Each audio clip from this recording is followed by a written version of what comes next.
to back these compulsory and mandatory vaccinations.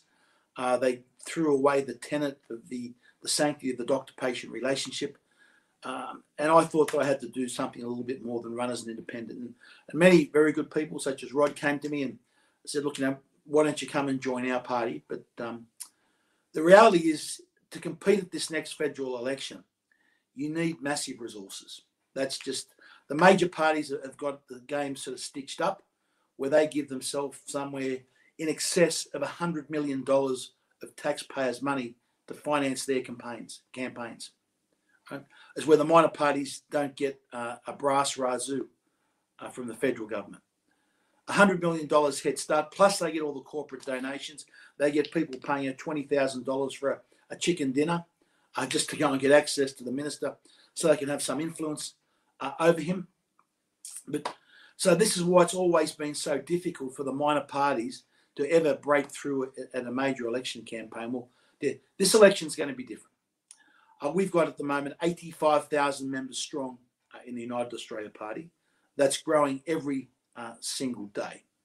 We've got the resources through the support of Clive, the financial resources to put great teams on the ground, to have a really strong advertising campaign on TV, on radio, on billboards, on social media. We've already got 200,000 hats and T-shirts under production at the moment to be handed out to our supporters on election day. So we are going to give this next election a real shake.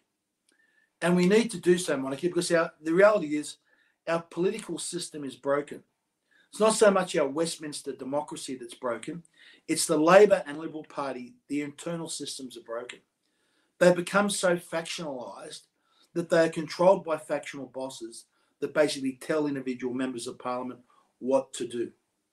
And that's not how a Westminster system is designed. It's designed that, yes, you have an opposition and a government, but that members of parliament are meant to have some form of independence, have some form of ability to cross the floor without wanting to be a shot at dawn. But unfortunately, this is what's happened. There's been a complete breakdown of those major political parties. You cannot recognise them. Their policies are almost identical. They both agree that Australians should be coerced and their human rights are violated, to be injected, with a medical intervention against their free will. This should be, it is just so abhorrent that our attacks on our freedom should do that.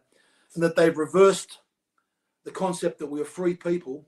Now we're only free in Australia if we submit to tell us what the government wants to do, and they give us some type of green tick on our phone that they can take away any minute from us. And those people that think that you've been vaccinated twice, that's fine. I've got my green tick. I can live life freely. Well, it won't be long until your so-called vaccine passport or your vaccine certificate will expire unless you've been injected with the third shot, and then the fourth shot, and then the fifth shot.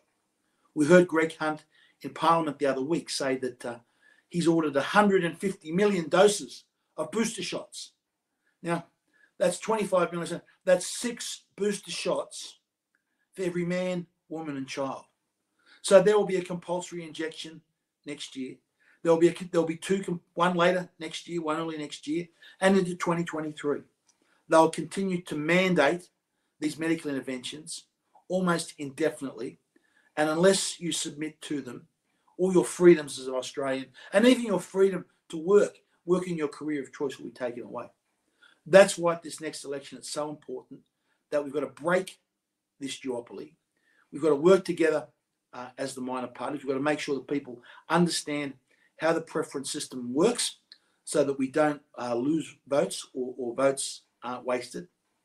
Because I think, to be honest, I think this is one of the last chances that we are going to have to break the political duopoly of the Labor and Liberal Party. The ducks are all lining up.